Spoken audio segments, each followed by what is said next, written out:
Hi, Product Hunt. I'm going to show PocketTube in action. My extension is fully integrated into YouTube. The first step is creating groups.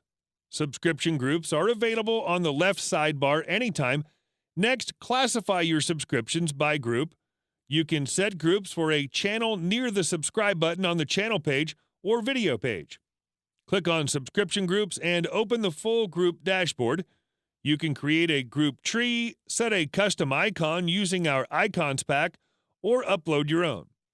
You can set channels for groups. Do you want to share it with friends? Click and get the public share link. Use Channels Dashboard for effortlessly managing. It enables you to set groups, unsubscribe in batch mode, watch channel health status, when the latest video is published. Sorting options and filters are also available as much as you need. Let's check the dashboard for a particular group that enables you to watch the latest video, using Sort, Filter by Content Type, and Change View. The community shows all posts by channels in a particular group. It's a useful and powerful tool.